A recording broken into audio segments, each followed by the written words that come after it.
I can't start with decaf. No, that's disgusting. Nasty Labs.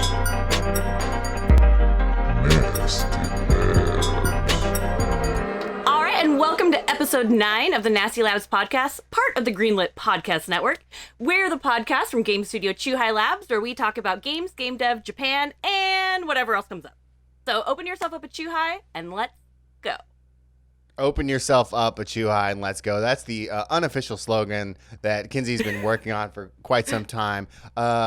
You wanted to do introductions today, Kinsey. Why don't we just go ahead and do that? I know, I was thinking about it, and I'm like, we never really say who we are. Right. I mean, they probably know, because we refer to each other by our names sometimes, but... Yes, Kinsey. But now on episode 9, I am one of the co-hosts, Kinsey Burke, and I'm producer at Chuhai Labs. Wow, Kinsey Burke. That's great. I'm Mark Lentz. I'm one of the producers at Chuhai Labs as well. I'm the co-host as well. Kinsey, we're doing intros again. What else do you do at the studio? You kind of do a bunch of shit. I'm a jack of all trades. You are. Yeah. Production, social media, PR. Boom, boom, boom. This is like the occasional shitty Photoshop job. Yay! Yeah, they're pretty fucking shitty. I love them. Yeah, man, you're all over the place. You've got a weird job, and it's is it exciting, you think? Yeah, I think it's really awesome when you have a job where you don't like sit there and like I do spreadsheets at my job, right. And like that's it. Like, it makes it really exciting, and it's fun because video games. Video games, and every day is a weird journey. Some days are great, some days are not great. But you know what? Video games. You said it. But you know what? Video games. Yeah, I mean, like we are lucky to be in such a diverse and strange industry, and it is pretty cool. What else is going on with you, Kinsey? Tell me about life right now. Life's good. I've been playing some games, which we will talk about. Okay. And like, I feel like I haven't had a lot of time to play games lately. So the fact that I like sat down and beat one, I was very excited. I'm looking forward to this because I have no idea. It's got to be a dating sim. It's got to be like you have to. Everybody's a thirst trap. Every single person. Every single one. What about you? How is Kyoto, Japan right now? Thanks for asking, Kinsey Burke, fellow co-host. Japan is morbidly hot. I don't leave my apartment that often, but when I do, it's pretty great.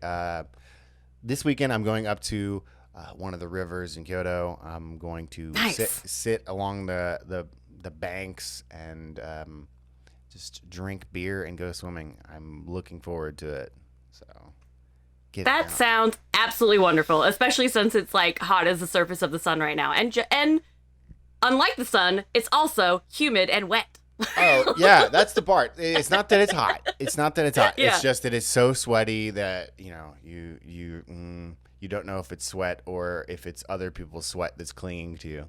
It is absolutely, it's so fucking horrible. It sounds like I'm complaining about Japan. I'm not. It's too fucking hot, though. I am complaining. Fuck it. But, I mean, the spring and the fall are absolutely wonderful. That's why we're here. We have to endure a little bit of pain. All right? Yep. Yeah.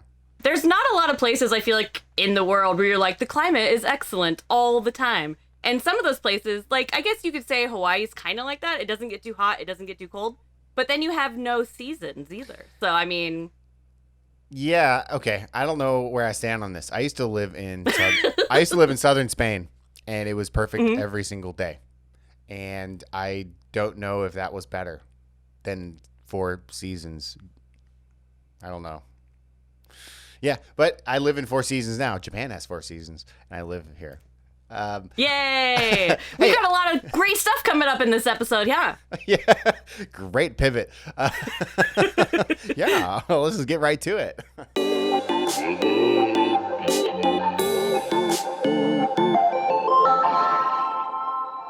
All right, so next up we got What Up, where we talk about what we're playing. Mark Lentz, What you playing? Oh man, this one is always tough.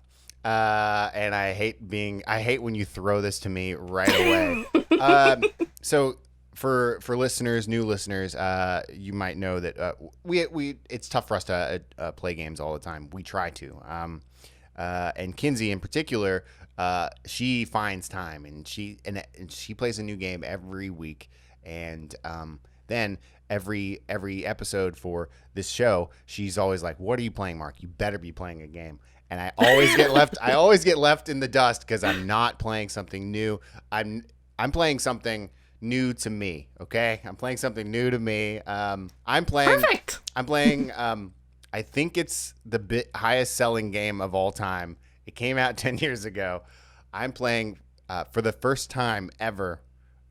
I'm playing GTA for the first time ever. Yeah. Wait, yeah. which GTA? The 5. It's sweet. Yeah, I'm playing it for the first time. I hadn't even seen graphics outside of like memes or something.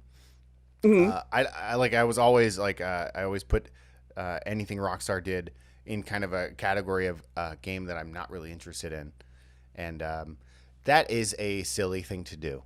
I like the game. It's fun. It's like you don't need to review a 10-year-old game that's the highest selling game of all time, but it is a great experience for me. Like I'm baffled at how lifelike the dialogue is more than anything else. Like, sure, the graphics are awesome as shit and all, whatever. The controls are good. I just like that everybody feels like they're probably close to real. Yeah, the characters in that are really good.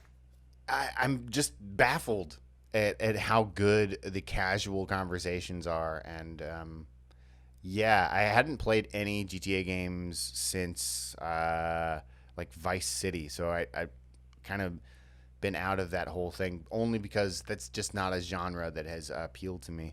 And my point is, go back and try stuff. It's okay. You might like it after all.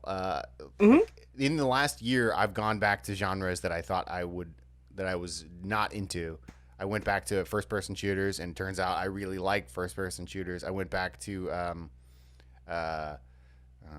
Wolfenstein in particular. Like I didn't think I liked ultra-violent games. I do like ultra-violent games. It's okay. Yeah. I'm just playing GTA 5 because one of my buddies, RJ, was like, "Hey, I need you to play it. That way, you can go online and see what modern games are doing as far as multiplayer." And it was kind of like cool, yeah. It was kind of a homework assignment more than anything. And I haven't unlocked I have unlocked the multiplayer, but I'm so intrigued by the story that I'm just playing single player right now. Nice. Yeah, and I did buy a few more games, but I didn't play them because I kind of got into this game. And they're up next. Yeah, they're up there in the pipeline. But that is what I'm playing. Kinsey Burke, fellow co-host, producer, what are you playing?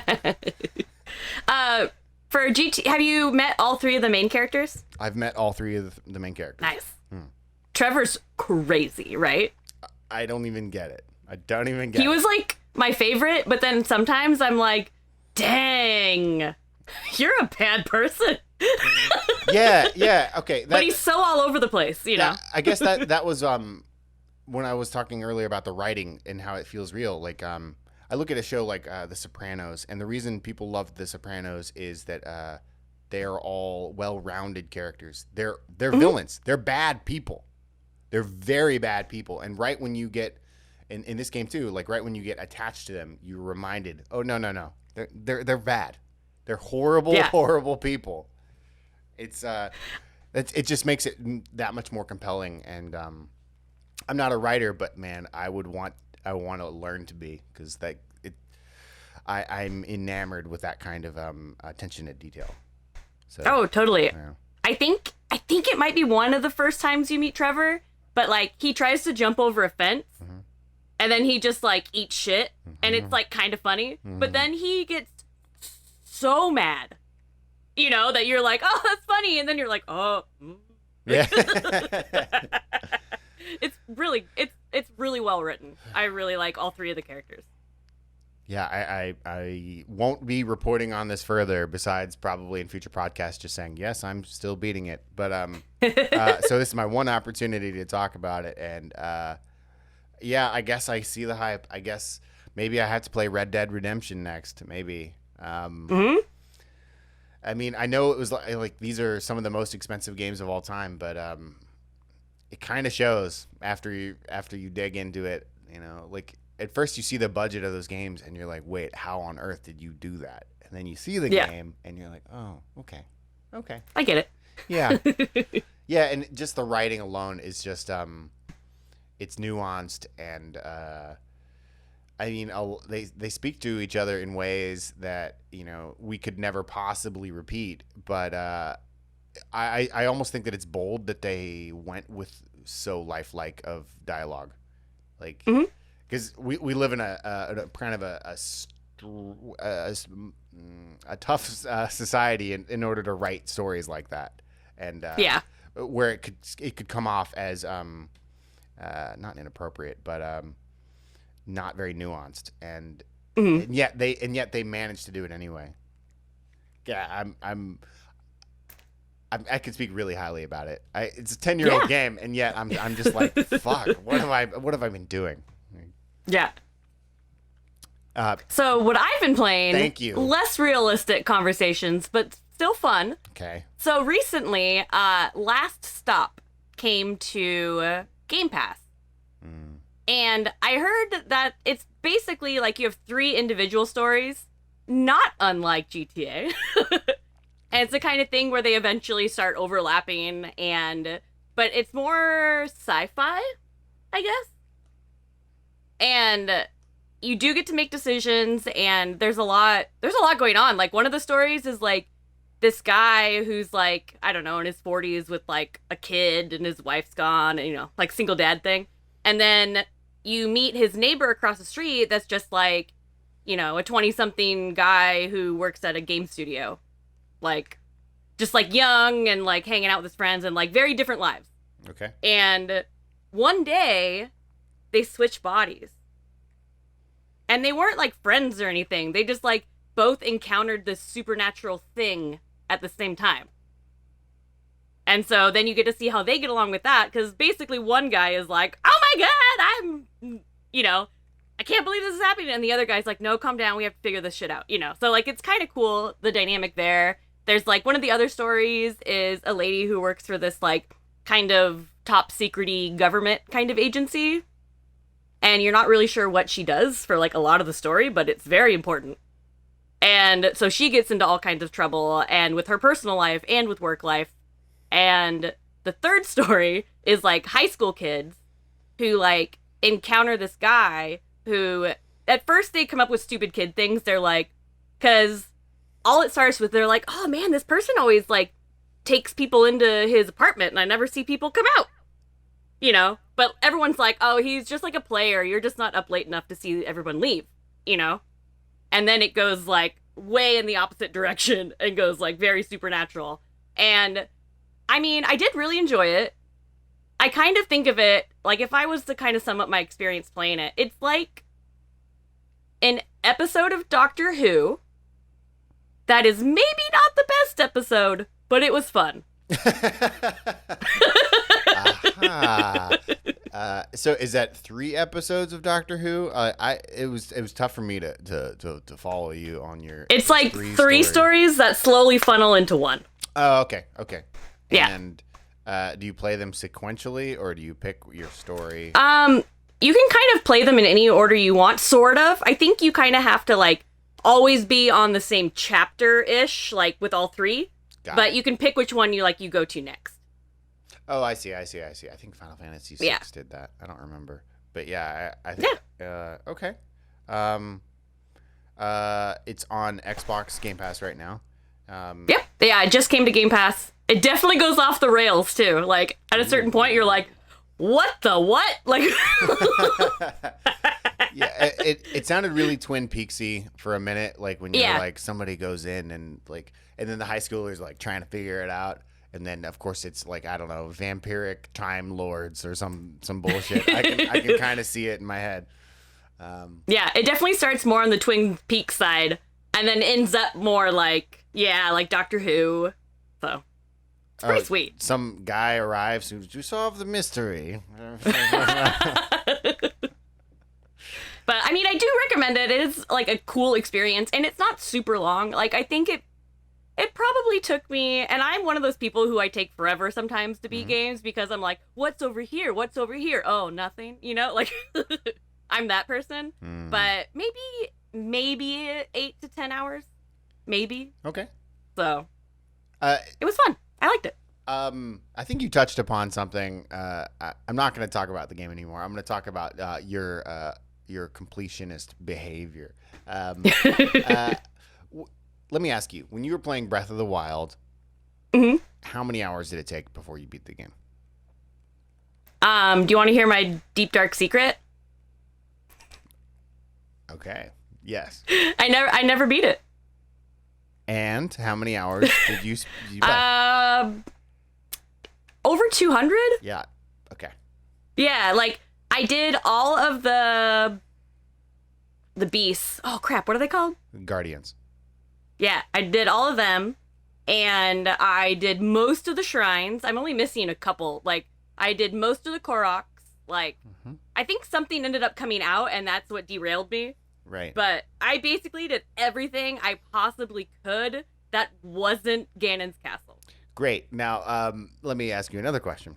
How many games are you missing from your NES collection? Me? Yes. I don't have a very big NES collection. My husband is missing like a handful, like a couple of unlicensed, and then for the licensed set, he's only missing like Stadium Events, Panic Restaurant, maybe something else, but that might be the only two. So let me continue down this train of thought. Do you have any complete collections of video games? I do not. Is there? You almost do, though, right? I'm kind of close on Virtual Boy and Nintendo 64, but I started trying to do complete collections, but then I started going down a way different path where I was like, when I think of complete collections, a lot of systems have like a lot of crap on there too. Right. That I don't really want to spend money on, that I finally decided. So I've been doing like series. So like Final Fantasy, Shin Megami Tensei, Sailor Moon, and Magic Knight Ray Earth are my big series that I've been trying to collect all of them. Right. And I'm mostly there. I'm missing like one of the N-Gage games or something like that and Elder Scrolls. So I'm missing one of the N-Gage Elder Scrolls. Okay, I guess I was just trying to drive home the fact that you're about completing a thing before you're allowed to complete it. And but I also have ADHD, so I'm like, I'm gonna do it, and I spend hours and hours and hours and hours doing it, and then I'm really close, and then I stop. Right. Yeah. Yeah. I wonder how many people actually are that way with video games, because I find that if I don't catch myself, I'll also start doing that. When I play, I still play Harvest Moon on SNES, and I will break the game and like farm the same day for like a week. Just farm because I'll find that one little there's a little break, and like that doesn't make the game better. Like you don't get more out of the experience. But ultimately, I don't finish the game because I'm focused on this one part that I'm very compulsive about. And I just wanted to ask, because of the 200 hours and the I wanted to know inside of Kinsey's brain how you play games. That's a dark place. We're the Spirit Hunters, and we're a show that treats Hunter x Hunter and Yu Yu Hakusho's author as the center of the universe. Some weeks we do linguistic analysis. So the Chinese meaning of this character is to smelt or refine, but so the changed meaning in Japanese it means to temper. Other times we get absolutely smashed. So we take one shot every time. Yusuke uses the ray gun. 1 hour later. This is the least coherent episode. Sarah, I think your apartment is haunted. I think you're You can find out more about the Spirit Hunters right here on the Greenlit Podcast Network.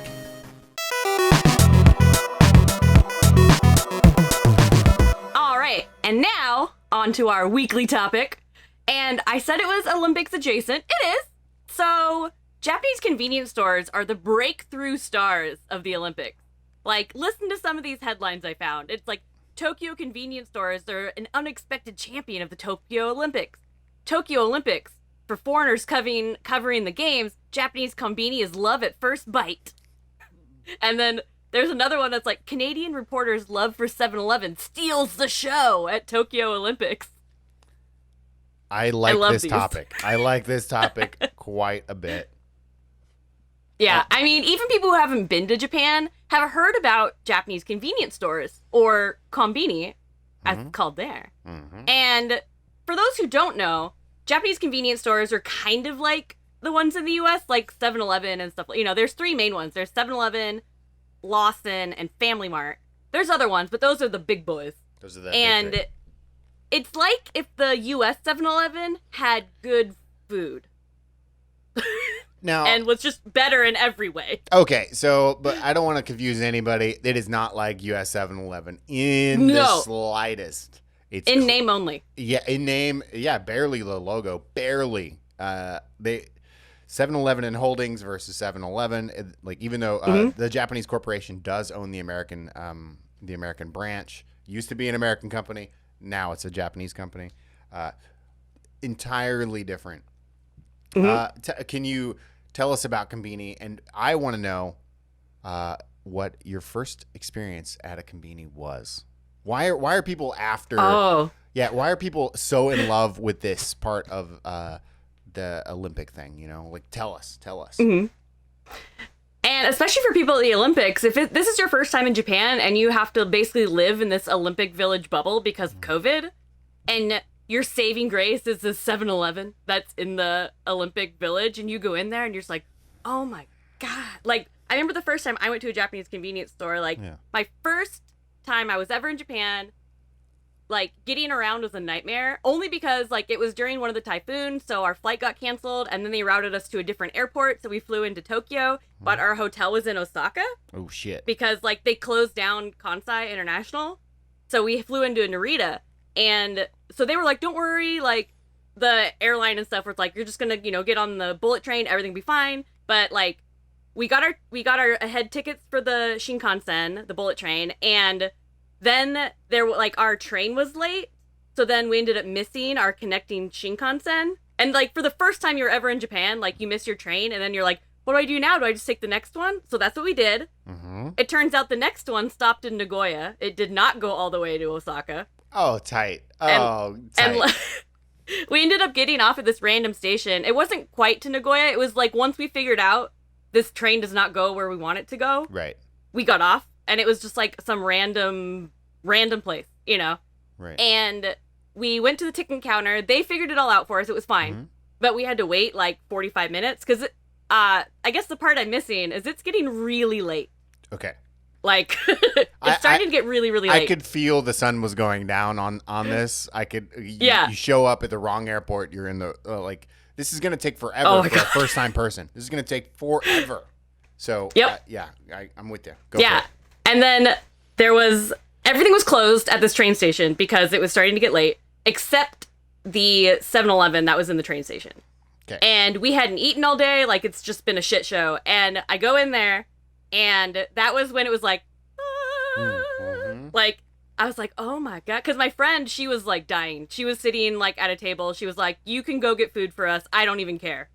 And I was like, okay. And I went and got like a bunch of the sandwiches. Like, we got like a tonkatsu sandwich and like an egg salad sandwich. Like, the sandwiches there are amazing because they also are on that super soft Japanese milk bread. And so, like, when we're in the middle of this super chaotic thing, I bit into that sandwich and I was like, things are going to be okay. This is so much better than, like, a regular convenience store in the U.S. So much. Not even the same. Like, their drink selection, their beer and alcohol selection. And, I mean, we haven't even talked about that you can do, like, a million other things there besides buy food. Yeah. I mean, I had a pretty similar story. Not less of the it was less dramatic, but like but still, when you get to Japan for the first time, you're no matter what, you're exhausted, and And if you've never been to a convenience and you walk in, you're like, wait, what? How do you have all of these products? And how are they good? And how is it reasonably priced? How do all of these things work? Like, it doesn't even make sense that something could be of that. You know, it's still a convenience store at the end of the day. But it's a good one. They're good. You come out feeling happy. There's a monthly chip flavor or a monthly coffee flavor or a monthly, like, there's things that are just exciting for everyday users. I've lived here for 4 years now, and I go to a convenience every day, and I still look around. I love them, and I can only imagine, like, all of these, let's just say 18 to 30-year-old Olympiads are coming over, and they've been training all their lives. They don't snack very often. They're just at the damn gym. There's definitely not a convenience store near them. This is going to be something fucking bonkers to them. Yeah, definitely. Like, wait, I can get this and this in the same place, and they happen to be pretty good. Fried chicken, onigiri, this. It still doesn't make sense to me how they make money, because you come out spending like less than $10, and you've got a full meal and maybe a magazine. Yeah, the amount of like good like prepared foods is what surprises me. Like when I think of convenience stores here, like, yeah, I could go down the street to the 7-Eleven and get a burrito, but it's also like partially made of cardboard and rocks. Right. So yeah, like that's a great point, because a couple days a week I probably go to 7-Eleven for lunch, and I get like a pre-cooked soba thing. And it's like it's $3, and it's pretty good. I mean, it's not restaurant, but for $3, and I get to take it home to my own life, it's pretty fucking good. Like, the American convenies just aren't in. They're just not the same. You really can't compare them. It's like gas station versus IKEA or something.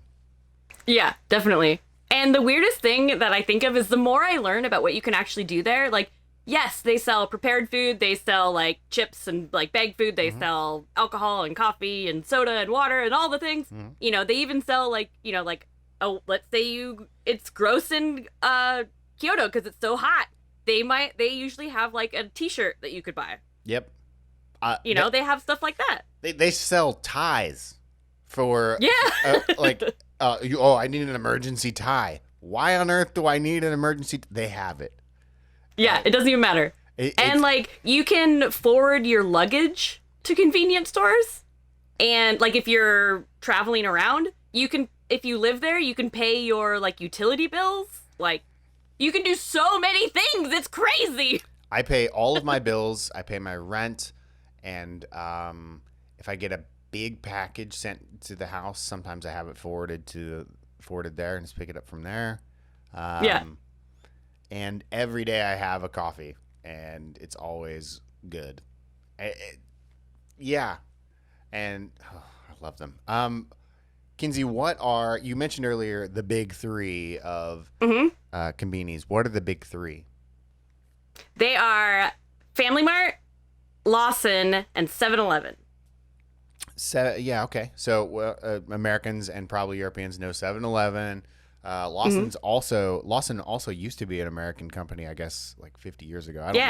I know that there was one holding out for a long time. One location left. It might still be around, but I'm not sure if it is. But it used to be American. It's not anymore. Right. And that was the same with we used to have Circle K here in Japan, and that was my favorite at the time. But that got bought up by Lawson.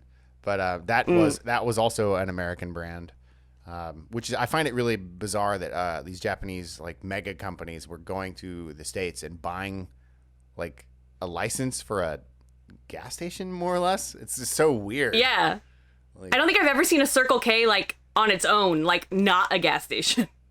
Yeah, I've only seen it in in the movie Bill and Ted's Excellent Adventure. I think that's the only place I've ever seen it so never in real life. So the big three, 7-Eleven, Lawson, and Family Mart, are we allowed to say our favorites? Kinsey, what is your favorite? 100%. Kinsey, I need a drum roll here. Where do you Where do you lie on the big three? Because this, for people that don't know, this is really fucking important. So I'm a little bit torn between two because one of them, like, really gets my weebiness. Mm-hmm. So Family Mart, I think, is the best chain. Okay. But Lawson did those, like, Dragon Quest Lawsons. Oh, right. And right. they were awesome. I went to the one in Akihabara, and I went to the one in, like, Den Town, Namba area in Osaka, and it was amazing. Like, when the door opens, it does the, like, going between screens noise where it's like, wonk, wonk, wonk, wonk, wonk. And then, like, there's, like, all the cool noises. There's, like, platypunks everywhere. There's a bunch of really sweet Dragon Quest merch, and, like, it was awesome. They had, like, special, like, items. Like, they had, like, Nikuman that looked like slimes. Like, they had so much cool stuff. Okay. So it sounds like you're trying to say that Lawson's your favorite, but you don't want to say, you don't want to tread on that unholy land. That's what it sounds like. Dragon Quest Lawson's my favorite. Got it. Everyday Konbini, definitely Family Mart. Yeah. I guess we're not going to argue here because Family Mart is far and away the best. I mean, far and away. It has the greatest logo. It has the best in-house brands. Although they're all getting good at this point. It's kind of weird. Now they're all they're all kind of catching up. And but Family Mart has the Family Chickie, which is Family Mart chicken. Oh man, is it good? It's the greasiest chicken you'll ever eat, and yeah, it's so good. It's so decadent, and it's great if you're drinking. Yeah, I'm a Family Mart boy around here. I have a Family Mart uniform. I also nice. I do. Yeah, I also have a 7-Eleven vintage uniform, but I only have that because it's vintage and it looks cool as shit. Because it's got a big badge. But otherwise, I would have a Family Mart one if their old ones looked cool as shit. What is... so it's been decided here that Family Mart's the greatest convenience store. So what is your favorite item at the convenience? I'm a big sucker for the Nikuman, so like the meat buns. Mm-hmm. And I noticed when I went to Japan last time, I would either go too early or too late, and they were like out of them a lot. Mm-hmm. But those sandwiches, man, I love sandwiches like a lot. Right. And I don't know what it is, but I really like them. I ate like one of those sandwiches almost every morning for breakfast last time I was there. Because Japan is not great at breakfast. No. Let's be honest. No, it's not good. Like, it's great for everything else, but man, breakfast game is pretty weak. Mm-mm. I don't need curry for breakfast. No. I'm with you. I think a lot of foreigners agree that like the egg salad sandwich is just crazy good. Like it has no right to be that good. I don't think that in the States we think of egg salad as delicious. I think we think of it as it's just food. Yeah, it's a thing I could eat, I guess. If it's there. It's at like a barbecue, and it's like, okay, I guess I'll put some of that on there. But in Japan, it's fucking amazing, and almost all of my friends that come and visit, that's like a thing they have to get. Like Family Mart egg salad sandwich. Doesn't make sense to me that it's that good, but it is. That's probably. What are your favorite items? That's actually I'm a simple man. I get tuna onigiri because I know it's going to be great at whichever one, and also it's 103 yen. I'm not a cheapskate, but I'm telling you, like dollar for dollar, that's a good deal. Like that's a meal for a 100 yen. That's awesome. Like it doesn't even make. I love it.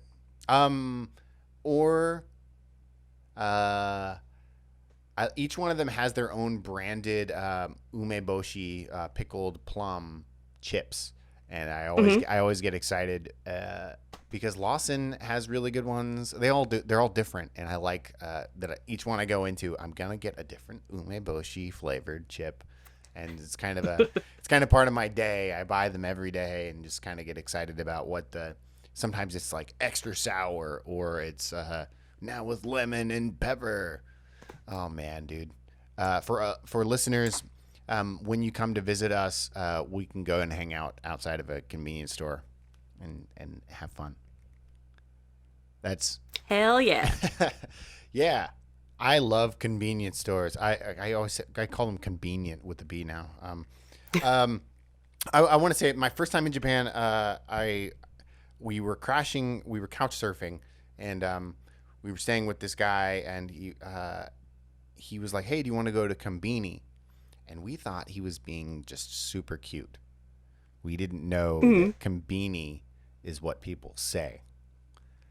We were just like, oh, that is like the most adorable way to say convenience store. It's way easier and it's cuter. No, that's what it's called. We got the news. Kinsey, there's a lot of news this week. Oh man, there's so much. There's 20,000 units. 20,000 news units.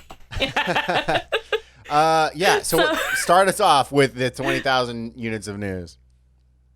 So, the Playdate, which we've talked about because the Playdate is fantastic. Yes. It finally went on pre-order last week on the 29th of July. That should not have been a tongue twister. Right. But it finally went on pre-order, and it was very exciting. Like, I was, like, waiting up for it. Well, waiting up. It was at 10 a.m. Waiting up. But and I was like, I'm going to watch. And it was, like, crazy. All these people, like, tweeting about it and, like, oh, my God, I got one. And they sold 20,000 units in 17 minutes. Boom. That's That's the little, what's the phrase? The little something that could. The little train that could, I don't know. That's just bizarre that is such a small, quirky console was able to do that. Yeah, it's crazy. And especially the amount of people out there where they're like, who is this for? You know? And you're like, apparently for a lot of people, because, like, it's not that 20,000 is all that sold either.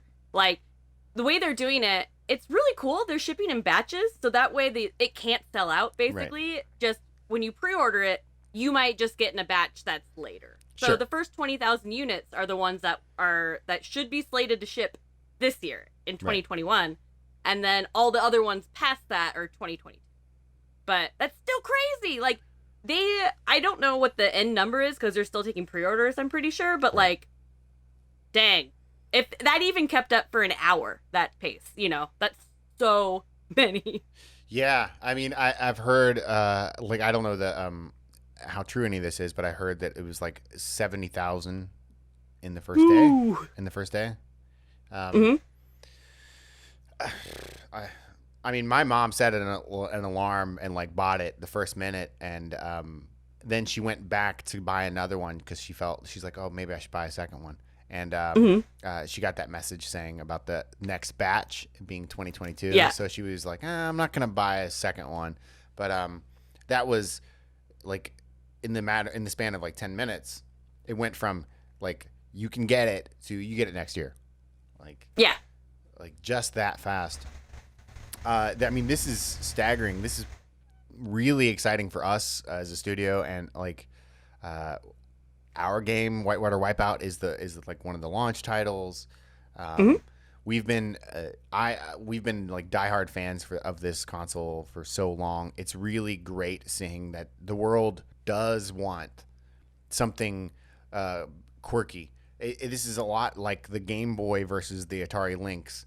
Like, yeah, this is it's not a powerhouse. It's a monochromatic tiny console, and it's just about experience something small and fun. Not to get, like, existential or something, but, like, the Playdate is it's a video game, and it's what video games are supposed to be.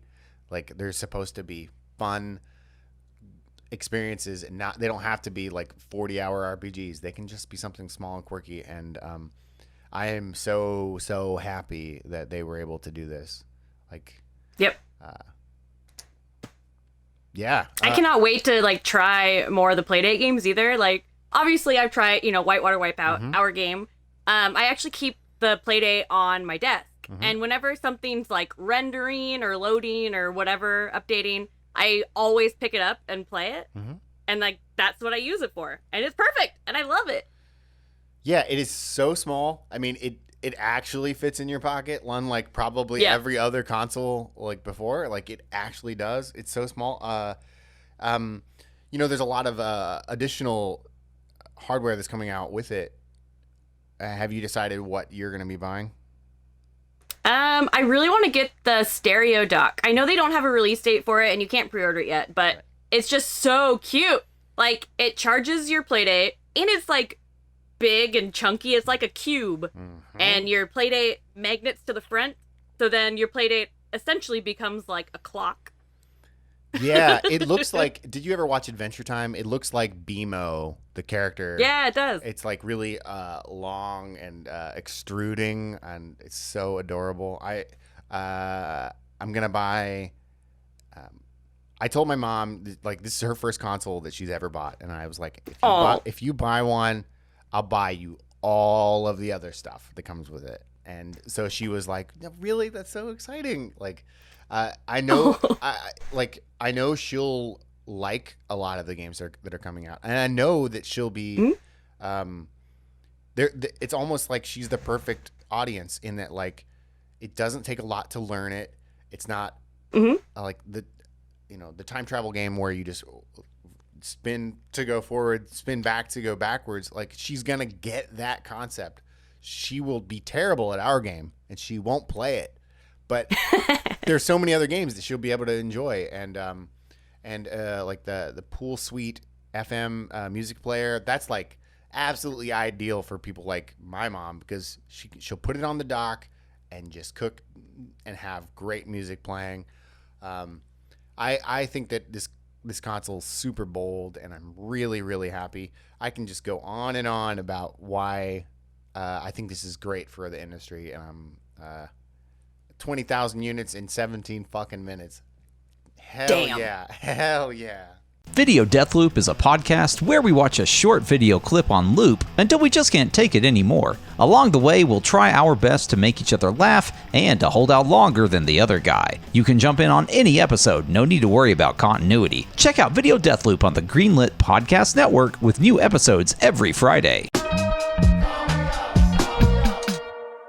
Next up, we got Call Me Up, where we answer your Discord questions. If you ever want us to answer a question on the podcast, just go over to the Chew High Labs Discord, go to the Call Me Up channel, and ask it right there. Okay, great. Yeah. A lot of stupid questions have been asked so far, and we like answering stupid questions because we get to give even dumber answers. Mm-hmm. Hit us with that first one. So, first up, if you could make one licensed game, what would it be and what genre? Oh, shit. One licensed game. Do you have an answer for this already? I feel like you do. No. Oh. Okay. So I'm gonna make it's got to be slightly offensive. Fuck, I don't know. I want to make Dirty Dozen, the video game. Dirty Dozen is a 1967 war movie starring Telly Savalas, Lee Marvin, John Cassavetes, and it's really dumb, and it's what Inglourious Bastards is based on. You have to kill Nazis and their wives for some reason. I think that's what I'm going to go for, and it's going to be like that NES shooter, Operation Wolf. Operation Wolf, and you have to kill Nazis and their wives. That's my game. So I don't know why I thought of this while you were talking, but have you seen the movie Chopping Mall? Oh my God, see, that's what I was after. I was after some shit like that, but like when you're scratching your brain like that, all right, go ahead and win. Go ahead. So Chopping Mall is it 80s, early 90s, something like that, horror movie that's basically like a teen slasher movie where it's like totally not that good, kind of violent, but basically there's these security robots who are in a mall, and these kids stay in the mall after hours, and all the security robots are activated, and then they like try to kill them all. Right. It's like the basic gist. That's it. It's teens that want to have sex and they get murdered. That's it. Yep, exactly. Every like teen slasher movie. Right. So I feel like it would be like a 2D adventure game where I know no one has played this game, but I instantly thought of Midnight Rescue, which is, I think I talked about it once on the podcast before, but it's like a learning company game, so it's like a little kid game. Right. And basically you're trying to figure out what robot, like, caused this, like, problem. I don't remember what it is. You're solving a mystery and you have to guess the right robot. So it's like that, where you're, like, walking around a spooky mall and you'll encounter these robots and you have to do a thing or else they'll just murder you. Like, if you pick the wrong robot, then it goes to this, like, screen where it just has, like, an 8-bit version of your death scene where the robot, like, puts his chainsaw arm right through you. Or, like, he has these laser arms and they whoochoo, put you in half. And it's, like, awesome and 8-bit. I'm all for it. Okay, you won that round. That's my game. So next up, we have, I really like this question. Yeah. I almost didn't put it in, but the fact that neither of us are parents make us the exact people who should answer this question. Yay. So it says, how much time should I let my 5-year-old play video games every day? And I love their little note here. They're like, clearly this is one of those do as I say, not as I do situations. Right. Okay, so this is a great question, and I can give some really solid advice in that I also don't have a child. I would say 2 to 3 hours to start, and if they're being bad, just leave the console on. Just go for it. Just like, I don't know, and go hang out at your neighbor's house and just let them go. Like that seems logical to me. I mean, growing up, the NES was kind of a babysitter. That's what it's for. That's what it's for. Yeah, like, my parents worked a lot, and my mom worked evenings. Right. So, like, if there was ever a time that my dad worked late, like, I got home from school, and I was like, well, I guess it's NES day. Like, Yeah. I mean, I was a latchkey kid for sure. So it was just go home, play video games. I mean, yeah. all day, every day. It's fine. It's good. It's good for their brains. Eventually, like, one of your parents will come home, and you might get dinner. Yeah. Whatever. Like, a 5-year-old, I think it's time. They're ready. I think you should also get them some Friday the 13th movies and just, they just go ahead and get it started. Yeah, they need to grow up. It's time. I don't know. Like, is a 5-year-old even in school yet? That's a good point. They have all day. I mean, what else are they going to do? Go outside, make friends, get out of here with that. They're 5. They can't do that. God. That's some bad parenting, whoever they are. So obviously they asked that question to the right people. Right. So next up, we have, what's your favorite N64, Saturn, or PS1 game that other people probably haven't heard of? Dun, dun, dun. Okay. I have 2. I'm going to rapid fire, and I think people have heard of these, but I think that they're not still wildly underappreciated. I'm going to go with PS1, Tomba. Yeah. I think that a lot of people have heard of it, but they don't know how fucking good it is. They don't know that it is basically Symphony of the Night, except you jump on pigs, and it's silly. I almost spit out my water. And wait, so it sounds like you don't know either. You haven't played it, have you? I haven't. Okay. I mean, you are in for a treat. It is one of the dumbest games. It's not dumb. It's actually, like, it's so self-aware because your character is an idiot. And then, like, as you're playing it, you'll have dialogue with someone, and they'll say, you should go to this place. And then they'll say, like, you're kind of dumb, aren't you? Like, they like directly acknowledge, like, this character is not very smart, and it's more talking to the player than it is talking to Tomba himself. So I love it. Yeah, you should do it. What's yours? Mine's gonna be, I think I have 2. So on the Nintendo 64, it'll be the Chameleon Twist series.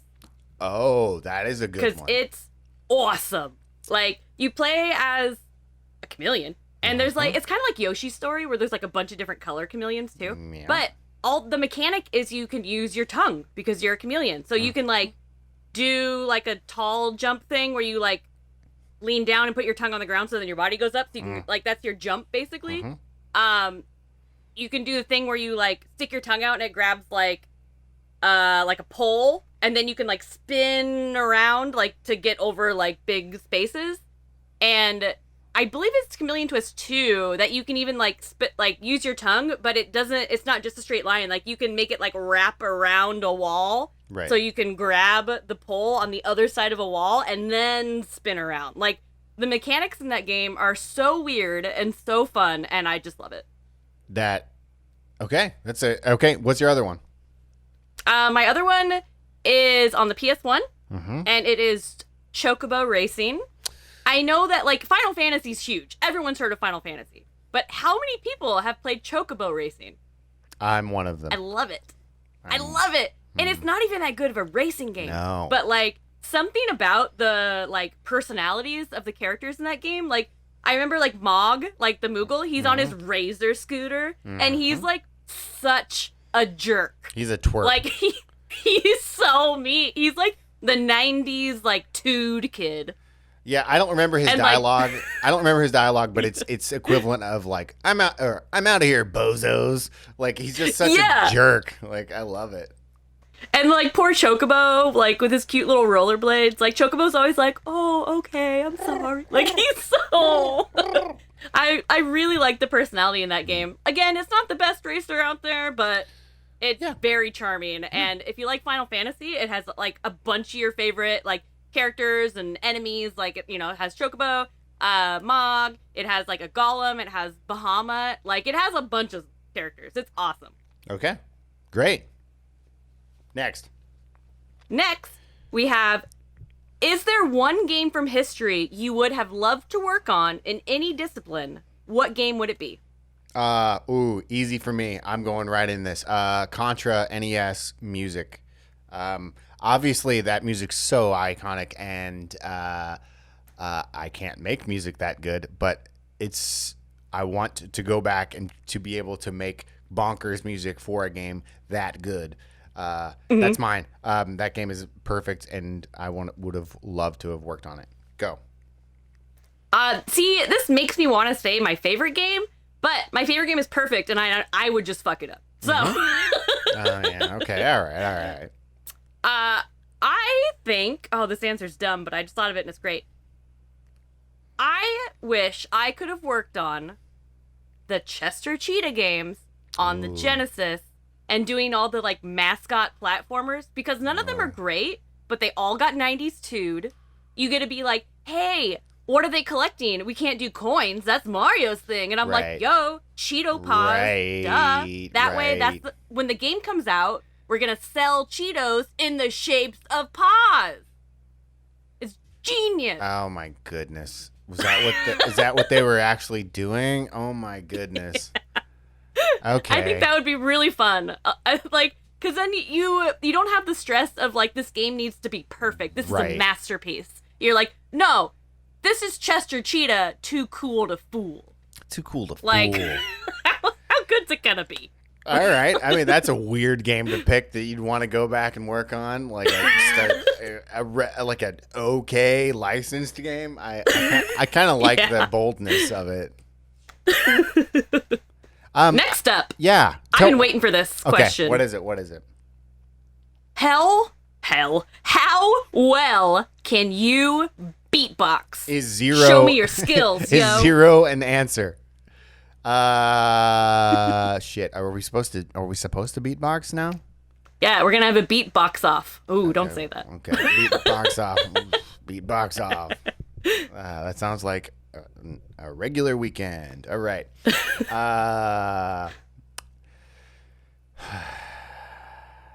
This is embarrassing. I'm really excited.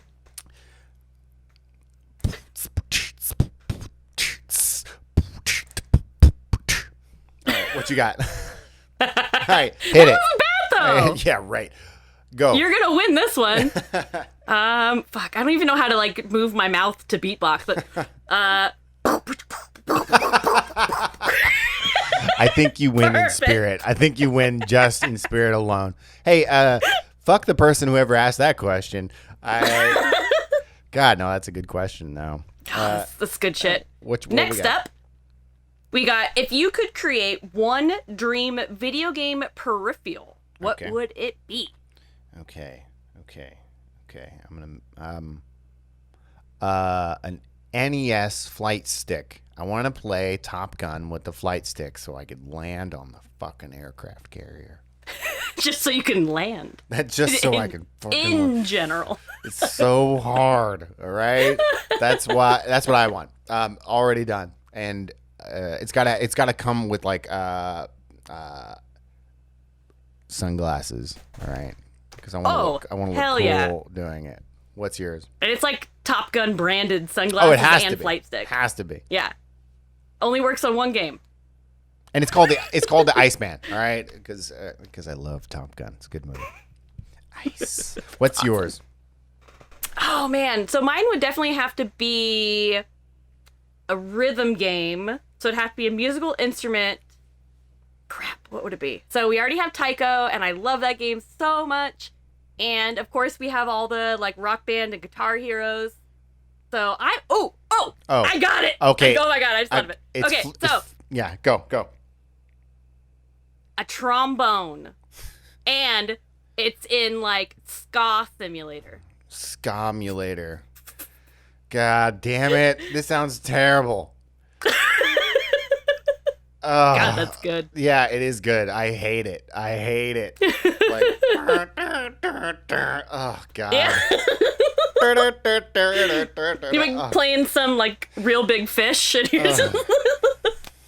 Okay, good idea. Oh, it's good. Yeah, it's All great. right, we got one more question. Okay. We're gonna end on a soft spot. Okay, please. What is your most meaningful gaming memory? It could be while you're playing the game or playing with someone, anything like that. Yeah, you could take that in two different directions. That could be like you're with your loved one, or you could make it a very personal thing, or you could make it a very like the story moved you. Ooh, I mean, off the top of my head, that one's a pretty tough one. Maybe do you have one ready? Do you have an answer ready? I do. Go? Oh, Yeah. Okay. Let's go with that. Well, I guess I kind of have two, because you made me think of another one in your description. But first game that made me cry is Final Fantasy IX. Oh, okay. And then a gaming memory, like with a loved one. One time, me and my little brother, who like, it was when we were really little, we didn't really get along. And then when we got the N64, we started getting along.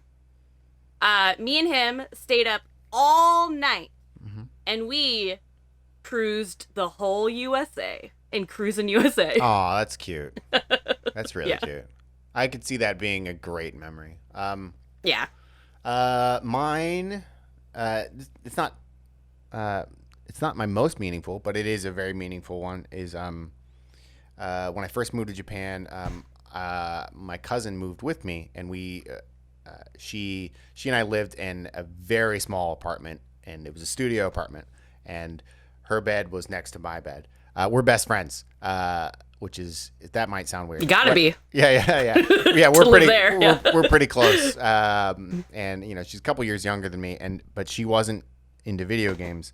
And when Breath of the Wild came out, I would play it during the day, and she would play it when I went to sleep.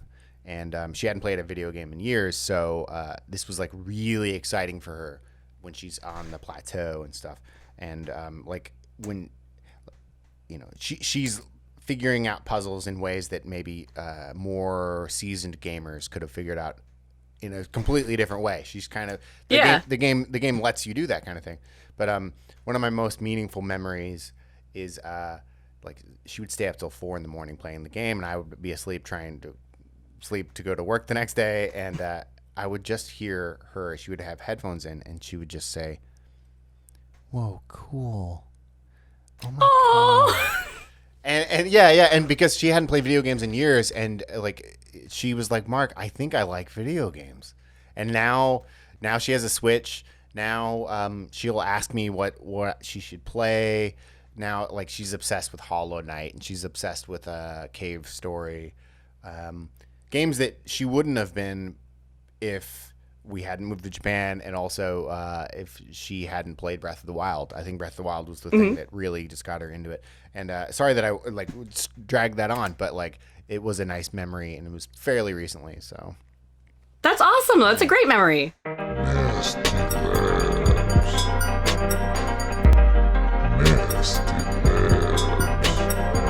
All right, well, that's all the time we have. That was one hell of an episode. We talked about Combini. We talked about crazy trombones and video game memories. Dang. yeah, and as a reminder, Carve Snowboarding, our snowboarding game, is on the Oculus Quest. You can get it right now. Be sure to go get it. The link's in the description below. Always get it. It's currently rated at a 4.4. It's going up and up and up. It's people like it. We like it. Get it. And join us in 2 weeks for episode 10. And Mark, where can people find you on the internet? You can find me on twitter.com/thehenrydemos. I talk about video games, and I talk about obscure music stuff. That's what I do. Where can people find you? You can find me on the internet at Kinzilla, Kinszilla, on like all the things. All the things. And where can we find our company? Chuhai Labs on all the things at Chuhai Labs, one word, because we are so cool. We got our own screen name. Bam. Booyah, booyah. Yeah, Instagram, Discord, Twitter, all of those things. Thanks, everybody. Can you do the sign out for us, Kinsey? Thanks, everybody, for listening. And thanks again to the Greenlit Podcast Network, our network, and it's amazing. Thanks again, everybody. See you in 2 weeks.